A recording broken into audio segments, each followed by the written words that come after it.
the Be Ninjas podcast, where you get an all-access pass to see what happens behind the closed doors of a fast-growing global bookkeeping and financial reporting business. Hi everyone, and welcome to the Be Ninjas podcast. And today we have David Ruddick, who is a cybersecurity expert on the show. Welcome, David. Hey Meryl, how you doing? Great, thanks. And so great to talk to you. I know we met a couple of years ago now in a BNI group, and we've stayed in touch, and I know I've tracked some of the things that you've been up to on LinkedIn. And it's great to have you on the show and to have a chat. Before we get into cybersecurity, do you want to just tell our audience a little bit about who you are in the business that you run? Yeah, for sure. I mean, I was going to interject and say, yes, I've been stalking you on LinkedIn as well, and you've been doing some amazing things. But so I started the business 18 years ago. I was 22 at the time, and literally I just started doing IT support for a company. But about 7 years ago, we nearly lost the business. And I went to a business coach, and she said, you need to focus on what you're really good at, and use that as your niche or your calling card. And she said, for those clients who really value or really looking for what you're looking for, or what you do, that will have value for you. And we'd always been very security conscious. It was just the way we were wired. I may have done some silly things during my youth, and that's a topic for another time. And so we started doubling down on cybersecurity. We saw it as a growing problem, and then sort of late last year, the Australian Computer Society thought we were doing a very good job because we were training all of our technicians in privacy law and cybersecurity and information security, and we won an award for that, small skills transformation for a team. And then I was interviewed for the Australian Financial Review off the back of that, and I made a comment that I couldn't see insurance companies continue to pay out on claims if businesses were being negligent. And long story short, we're now engaged by one of the insurance underwriters to provide incident response or cyber incident response to their Australian insured. So it's been a very interesting ride, but it's been awesome at the same time. And that sounds like a fantastic opportunity with the insurance side of things. I'd like to dig a little bit into your business story as well. And so you talked about some ups and downs and also taking the business in a different direction. And at Be Ninjas, we really believe in finding a niche. And for us, that's bookkeeping and financial reporting, and also finding market segments within that to focus on. And I heard that you mentioned that in your own business journey, and that you worked out what you were good at and then decided to really focus on that. And you've done really well at building your profile as an expert and a cyber security expert. So what are some of the things that you've learned along the way in growing your business, and what does your business and your team look like these days? Sure. I think like all of us, when you start out in business, you think you've got to take on everything if it's got a pulse because it brings money in the door, but it leaves you so fragmented. You're spread between so many things. And I had a web development team at one point. We were traditionally an IT support shop, but we were doing everything, that would potentially bring business in, and you end up really spread thin. And if I had a business coach turn to me and say, if you look at your GP and you go see them, and it might be $55 or $60 for a consult, and let's say that consult's 15 minutes, so they're turning over maybe $300 an hour. Then you look at your specialist, and whether it's an eye doctor or oncologist, all that sort of stuff, and they're probably charging $3,000 an hour. And the GP knows a little bit about everything, but the specialist knows a lot about one thing. And I guess that's kind of the same when it comes to business. You can be a jack of all trades, but you end up being very, very, you're a commodity, let's put it that way.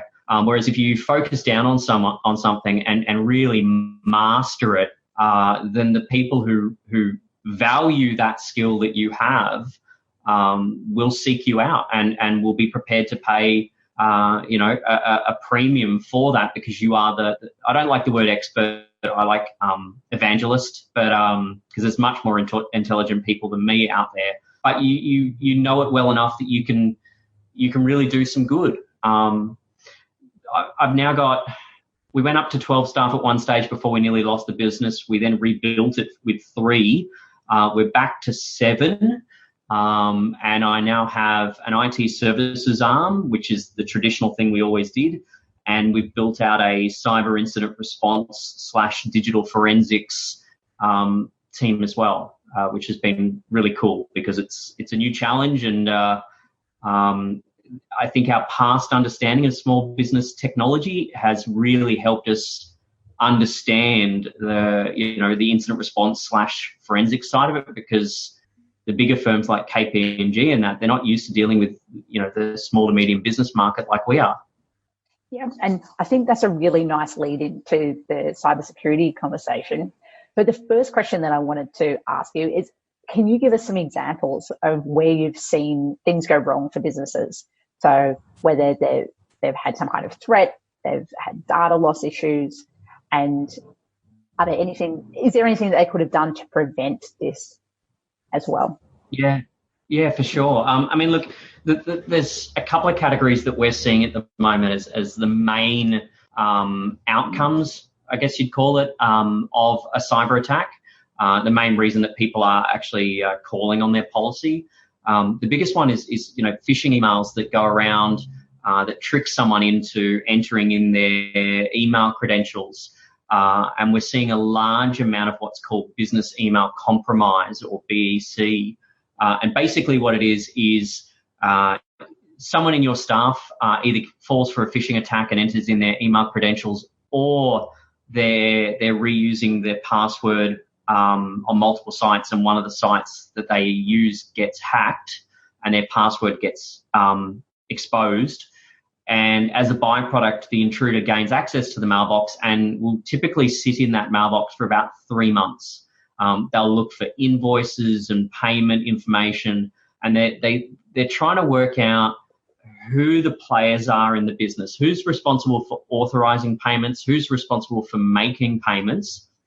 And we had a business a couple of months back brought to us. The financial controller's email account had got hacked at a point in time where they were about to transfer money to an overseas investor. The intruders interjected in the conversation and suddenly rewired the money to their own account by saying, this is our account details, please transfer it here. And that was to the tune of $600,000. We saw another one just recently, same MO, but in this particular case, the mailbox they'd hacked didn't have any financial workflow attached to it.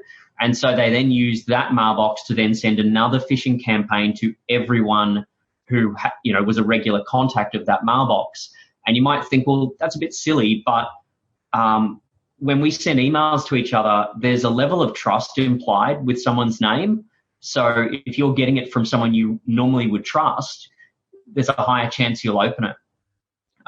The other one we're seeing a lot of is when people do actually have remote desktop servers, like remote access systems, they're getting hacked and data's getting exfiltrated or stolen, and then ransomware is getting run on the systems. And it's at that point that a lot of businesses are learning how bad their backup strategy was. Gee, so some of these things are a scary situation that sounds like it could happen to you or someone in your business. And I reckon the first example that you talked about, I've actually had colleagues that have spoken to me where they've received emails that were supposedly from the CEO or directors asking them to organize payments. And it just sounded a bit sus. And in both of the cases that I can think of, they actually flagged it and sent a text to the director or the CEO just to confirm, do you actually want me to make this transfer? And that's when they realized that the email had been hacked. But in the cases that you've described, is there anything that these businesses could have done differently to prevent these situations? Yeah, look, 100%. So number one, and I know everyone who uses Xero just recently got forced to do this, enable multi-factor authentication or second-factor authentication on your emails. Enable it on anything you can, because it significantly reduces the chance that that account will be compromised because you need more than just username and password. The other thing as well, before you make any payment, you respond to any email, pick up the phone. Takes 30 seconds to call someone and say, hey, did you send this? I am adverse to using SMS or to emailing. Definitely don't email them back because it's probably the intruder, but it is actually not that hard to steal someone's mobile number and essentially get in on the communication as well. So I always say, look, just pick up the phone. The other one that we see a lot of is the sort of the invoice scams that come across on the same way. If you always pay your accounts based off what's in the accounting system, so you should have your vendors' bank account details stored in your accounting system so you can do your automatic transfers. If you get an invoice from someone with a new BSB and account number, give them a call. Have you changed your bank account details? I would try and insist that they send you on letterhead that they've changed their bank account details. And if you get an email or a letterhead that sends you those details saying, we've adjusted our bank account, still call them. Hey, we got this from you. We just wanted to confirm that, this is all okay.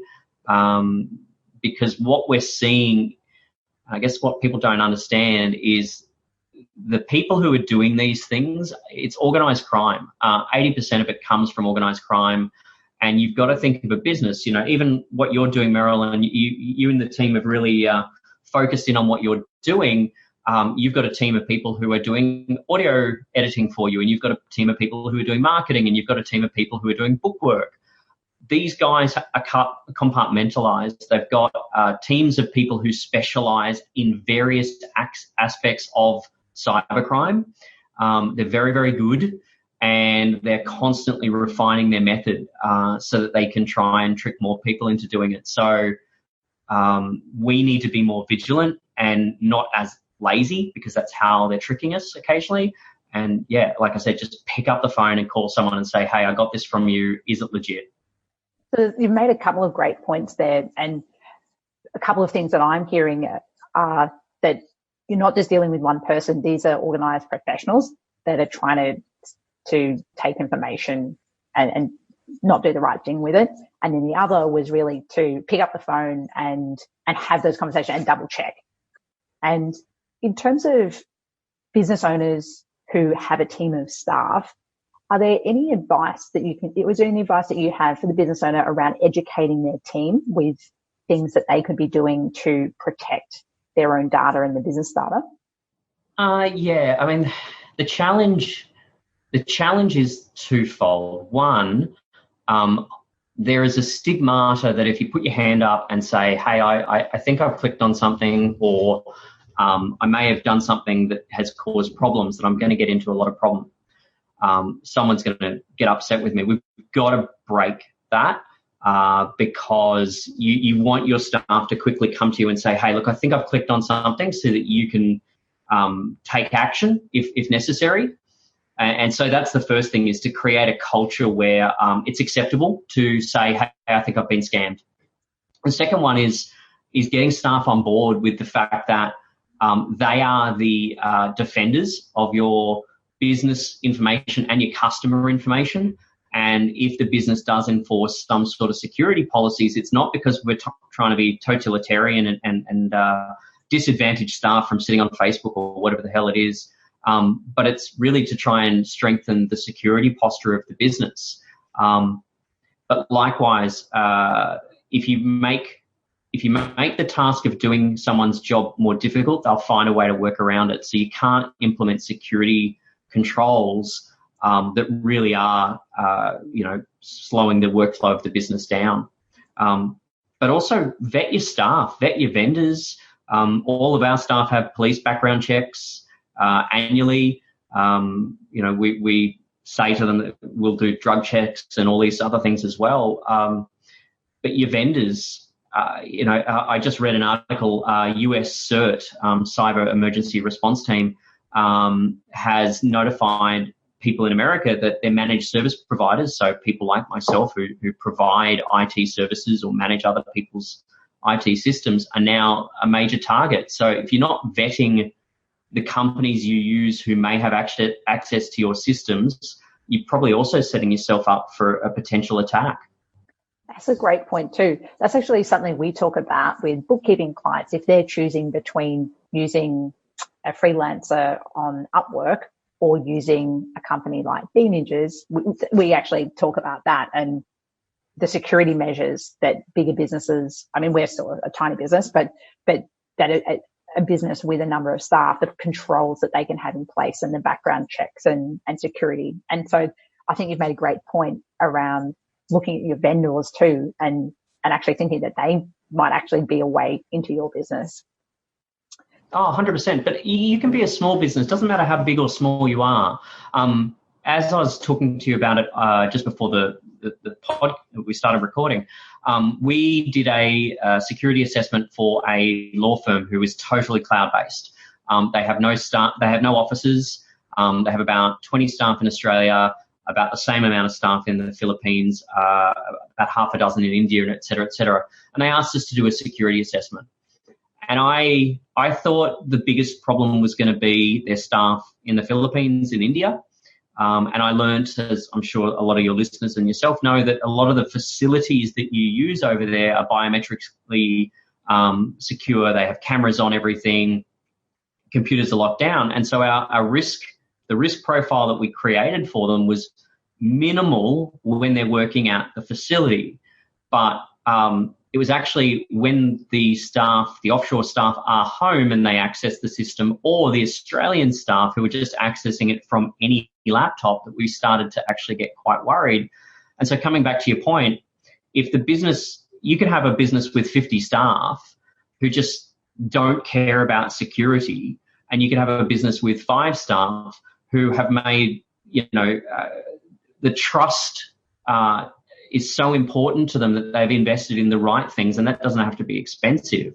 And you end up with, BNinjas who actually care about their customers so much that they've implemented the right things, they do all the proper checks, versus whether it's someone from, as you said, one of those websites, or even a big firm who everyone's just a number, and they really haven't taken the care to assess, are we doing everything right for our customers? And we put too much trust in our vendors, and we're starting to see when our customers come to us and do what we call a cyber health check, and we give them a templated email to send to their various software vendors, et cetera, and ask things like, so, do you audit access, and how is our data encrypted, and how do you back it up? And if we part ways, what happens to our data?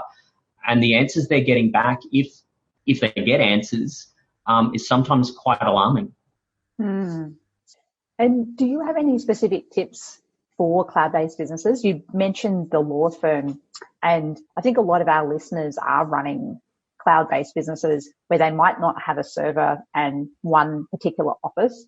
And so there may or may not be different risks associated to those kind of businesses. So I wanted to see whether you had any thoughts or comments around that. Yeah. And again, coming back to this particular firm that we audited, we learned a lot out of that. So to sort of touch on it for those that don't understand, in a typical business, up until about 5 years ago, we'd have a server, and the server did all the authentication. So it had the user accounts, it signed people on, it had their passwords, it would say you could access this folder and this printer, but not this one. And because of the way that sort of cloud technologies and mobile devices have evolved, we don't have that as much anymore. And it's great, just like your business, it can operate from anywhere. But we end up with all these disparate systems that aren't interconnected. There's no central source of truth as far as the user accounts are concerned, and that creates a big problem. And there's a technology called an IAM, which is Identity Access Management Platform. And the whole idea of an IAM is to tie all those things together, so you end up with an authentication source And a really easy, simple example of that is Microsoft's Office 365 integrates with their Azure Active Directory.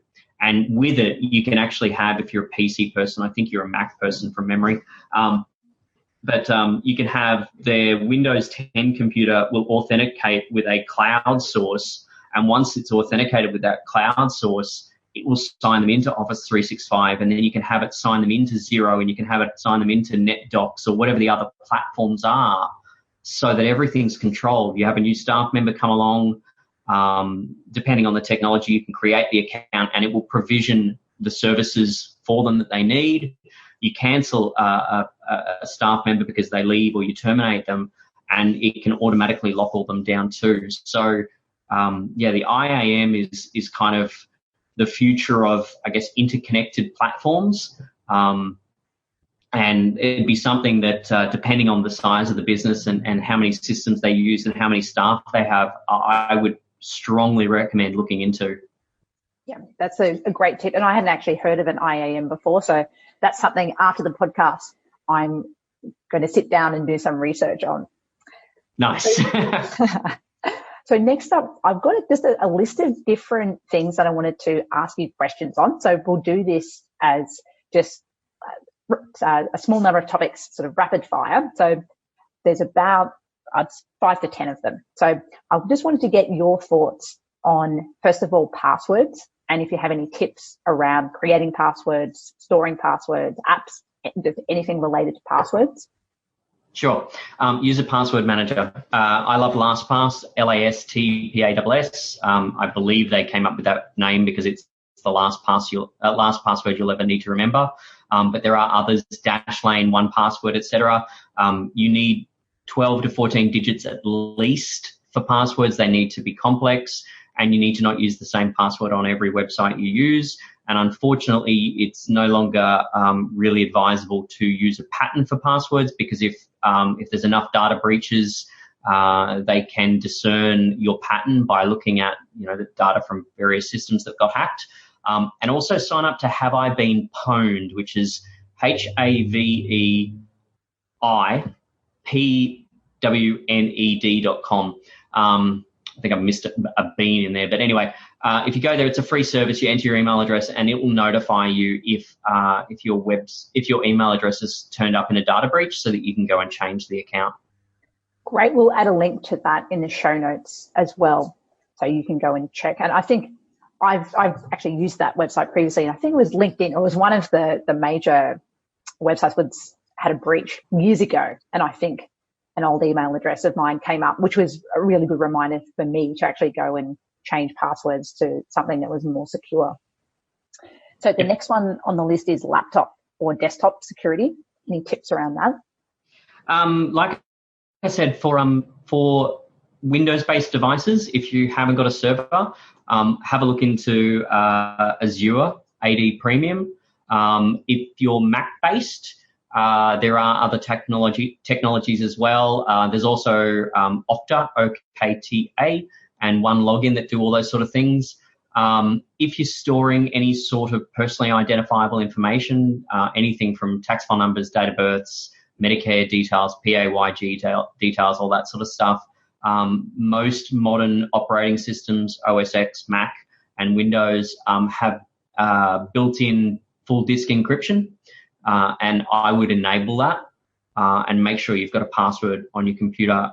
In fact, I'll go one step further. Have a look into a Yubikey, Yubikey, which are these really cool little USB keys that you can use to authenticate yourself with your computer. And it makes password security so easy. Words. Fantastic. All right. Next up is around antivirus, and whether you have any recommendations around that. Yeah, look, that's always an interesting conversation. Antivirus has got to a point now where AV is kind of dead. It's now more along the lines of machine learning and behavioral analytics, and pretty much every vendor does have a good solution. We use Sophos. It's just we've done a number of proof of concepts with various vendors, and Sophos for us was the best, but I'm not saying that that's the best for everyone. You still need to have it. It's kind of like why most people still get flu shots every year. But the challenge you are facing is that most adversaries now will generate a new version of the malware before they start their campaign. So you are dealing with malware that is only maybe an hour old, and most common antivirus programs have no chance of stopping that. Right. So it's still something we need, but it may not protect against the more advanced hackers that are out there these days. Yeah, correct. So some of the new ransomware and stuff, it probably won't detect, but it'll at least stop you from the older stuff or stuff that's sort of lingering around. Excellent. So as a business owner, if I was thinking about trying to protect the business from a cyber attack, is there anything in terms of regular IT maintenance that I would need? And if I was to engage someone, what kind of questions would I ask to make sure that I was getting a good service or the right fit for my size of business? Yeah, look, there's two sides to that coin. One is everything proactive that can be done, and we've been beating this drum for forever, but software updates. You can't run a version of whatever application it is that's 5 years old. Stop using the old version of MyOb that you had. If you're still using Windows 95, please upgrade. Actually, Windows XP. But so maintenance on software, maintenance on third-party apps, Firefox, Chrome, MyOb, QuickBooks, etc., and backup. And having the backup tested is probably the most important thing, because a lot of businesses, there's still a mindset that if I buy a backup system from someone, I pay them to set it up. That's all I need. And then 6 to 12 months later, they have an event and the backup's not working, and it's because no one's maintaining it. You got to look at it like a car. If you bought a car and did nothing to it, no maintenance, no servicing, etc., you're either going to end up with ball tires or you're going to blow your engine. Your backup system, your computers, they are machines. They've got moving parts, even if it's ones and zeros. And you've got to invest in some level of maintenance, but also do spot checks on your IT people. Whether that's just saying to them, hey, can you show me proof that the last backup you tested within the last month worked? And a screenshot is usually all you need.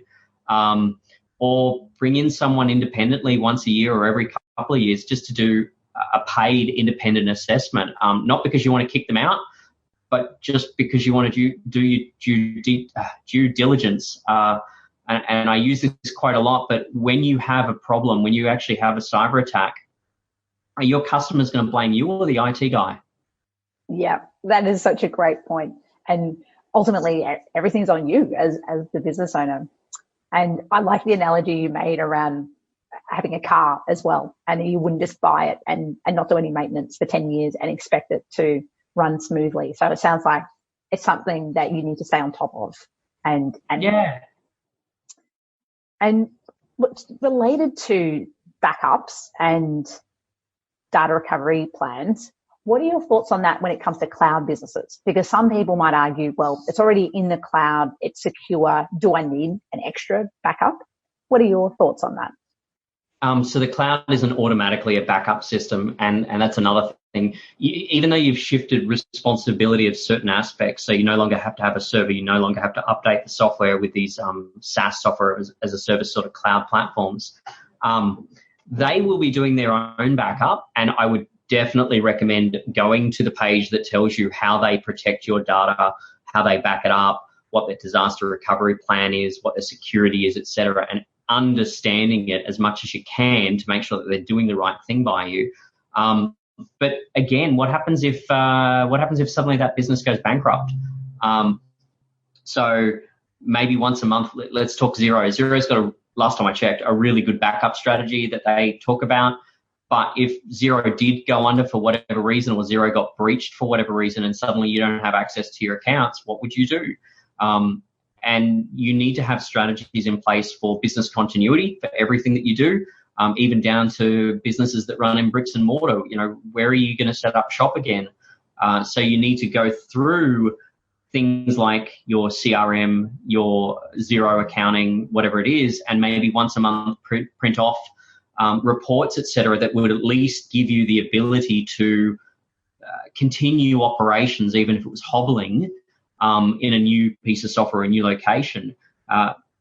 For certain services like OneDrive and Office 365 and even Google G Suite, you can get third-party backup solutions. And you might think, oh, who cares? You know, if someone deletes stuff in their mailbox, that's fine.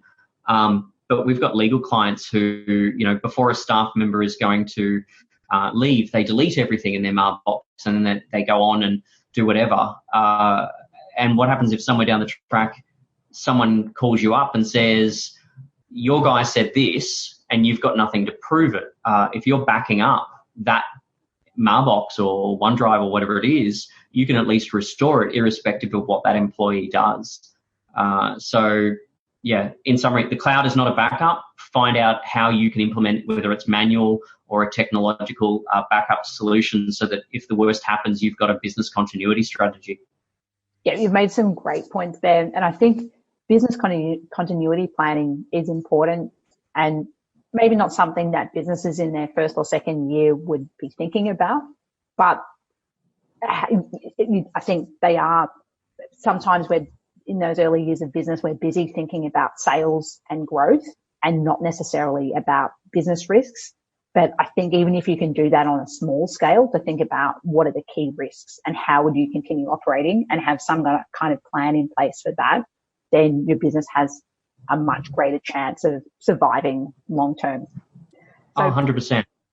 My last question related to this specific security topic was around email security. And I know we've talked about this throughout the podcast, but I was wondering if you had any final tips around email security and what staff members could do to prevent any breaches there. It comes down to both user education and, like I said before, you know, making it acceptable for people to report and feel comfortable in doing so. The other side of it too is, if you're running an up-to-date version, like if you're using Office 365, they're constantly rolling in new security features. If you're on the cheapest plan, I don't think you get all of them.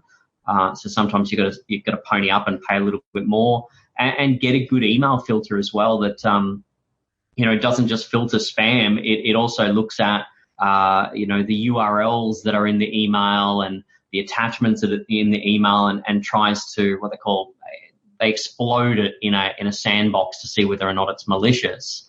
But, you know, at the end of the day, as I said before, we're dealing with very organized criminals.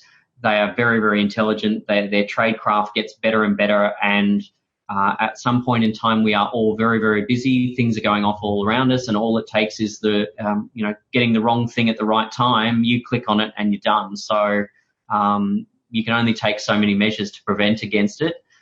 Make sure you've got a good either backup strategy or a disaster recovery strategy in place, and cyber risk insurance as well. If you're dealing with any sort of PII, personally identifiable information, or personal health information, PHI, make sure you've got a policy that covers at least $1 million, because we've had a couple of cyber breaches that we've dealt with where there was a need to notify under the notifiable data breach laws, and it's cost several $100,000 by the time you've dealt with incident response, digital forensics, lawyers, a PR team to craft the narrative of how you're going to communicate to your customers, the communication strategy, whether that's SMS, email, or letters, a call center to field requests from aggrieved customers.